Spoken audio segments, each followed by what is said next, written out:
Hello everyone, this is Numan Ali and you are watching my YouTube channel Justice Law Academy.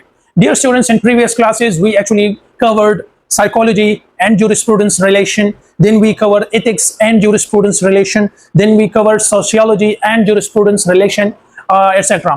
And आज हम करने वाले हैं politics and jurisprudence का आपस में क्या ताल्लुक है एंड इकोनॉमिक्स एंड jurisprudence का आपस में क्या ताल्लुक है, और यही लास्ट लेक्चर होगा सोशल साइंसेज एंड jurisprudence के हवाले से। तो चलो शुरू करते हैं। पहले हम करते हैं कि पॉलिटिक्स एंड ज्यूरिस्प्रूडेंस।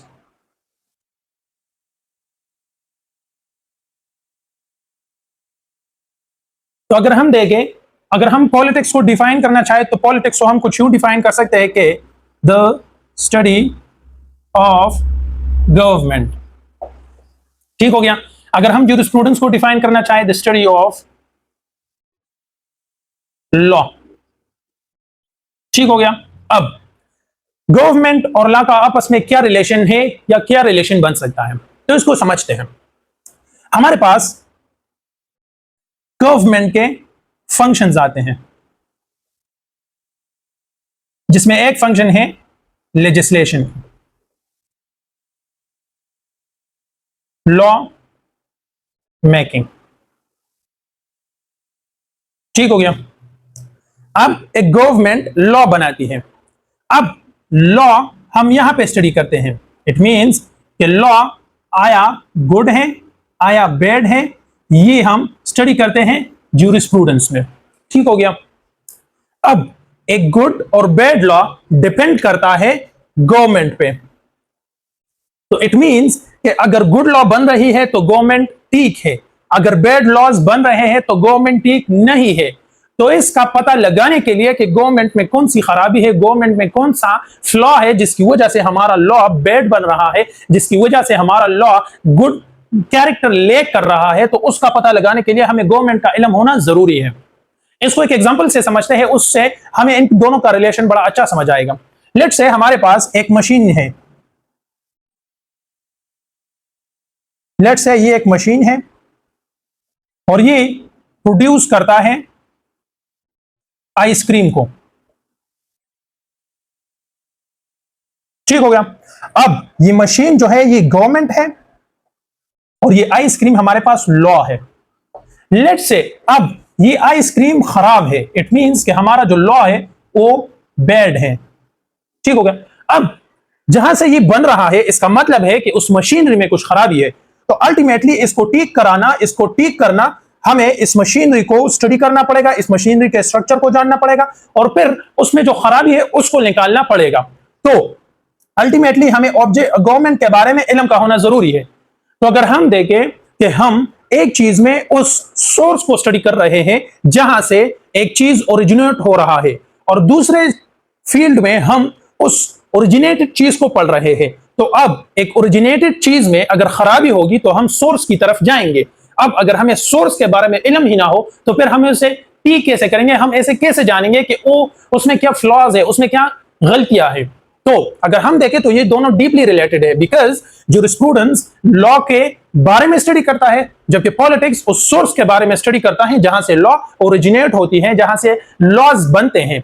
तो ये था इन दोनों का रिलेशन कि politics is the study of government and one of the function of government is to make laws which means legislation, and legislation is law making, and jurisprudence is the study of law. Now good law and bad law depends upon the government, so if we have to study good and bad laws we have to come up with the jurisprudence. अब इसके बारे में इल्म होना कि कौन सा good law है कौन सा बैड लॉ है, हमें गवर्नमेंट के बारे में इल्म का होना जरूरी है। तो ये था इन दोनों का रिलेशन। अब करते हैं इकोनॉमिक्स एंड ज्यूरिस्प्रूडेंस का आपस में रिलेशन। डियर स्टूडेंट्स, अब करते हैं कि इकोनॉमिक्स और ज्यूरिस्प्रूडेंस का आपस में क्या रिलेशन है। तो अगर हम इकोनॉमिक्स को डिफाइन करें तो इकोनॉमिक्स हमें कहता है कि द साइंस ऑफ वेल्थ, जबकि ज्यूरिस्प्रूडेंस हमें कहता है the study of law. Dear students, एक लॉ के टू पर्पसेस होते हैं। नंबर फर्स्ट, एक तो क्राइम को पनिश करता है। नंबर सेकंड, लॉज जहां पे गैप हो उस गैप को फुलफिल करने की कोशिश करता है। तो यहां से इन दोनों का रिलेशन बनता है। कैसे, इसको एक एग्जांपल से समझते हैं। लेट्स से हमारे पास एक सोसाइटी है, इस सोसाइटी में पीपल्स है number 1, number 2, number 3, number 4, number 5, number 6, हो गया। अब इस सोसाइटी में जो हमारे पास इकोनॉमी है वो इम्बैलेंस है, विच मीन्स कि जो स्टैंडर्ड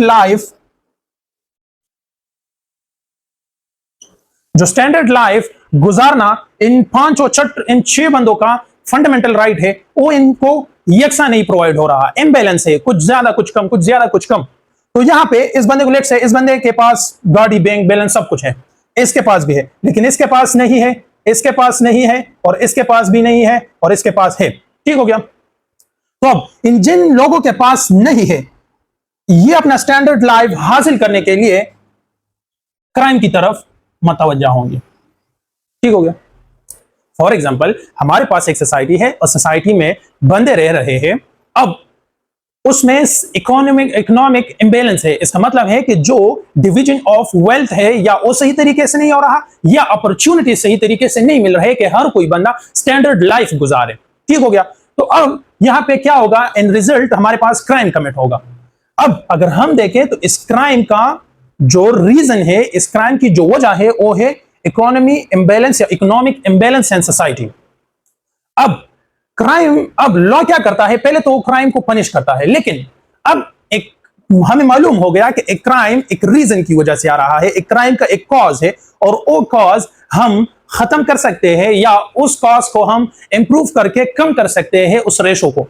तो अगर हम देखें यहां पे लॉ दूसरा जो काम कर रहा है वो है गैप फुलफिलमेंट, यानी जो चीज, जो रीजन की वजह से वो चीज ओरिजिनेट हो रहा है, उस रीजन को हम ट्रीट कर सकते हैं। लाइक यहां पे हम इकोनॉमिक बैलेंस ला सकते हैं। अब इकोनॉमिक बैलेंस लाना हमारे पास, उसके लिए इकोनॉमिक्स का इल्म होना जरूरी है।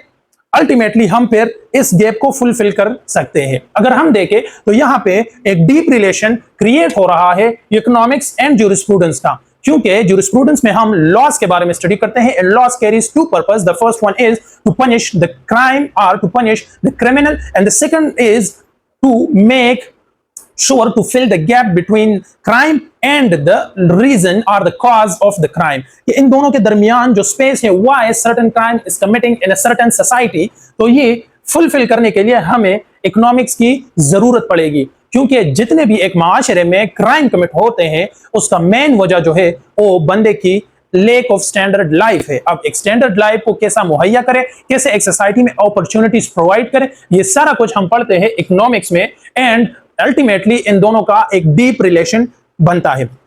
तो यहां पे इस लेक्चर में हमने 2 रिलेशन को पढ़ा, और ये लास्ट लेक्चर था सोशल साइंसेज एंड ज्यूरिस्प्रूडेंस के हवाले से, जिसमें हमने पहले पॉलिटिक्स एंड ज्यूरिस्प्रूडेंस को रिलेट किया, देन हमने इकोनॉमिक्स एंड ज्यूरिस्प्रूडेंस को रिलेट किया, एंड आप लोगों ने देखा कि how they deeply related are.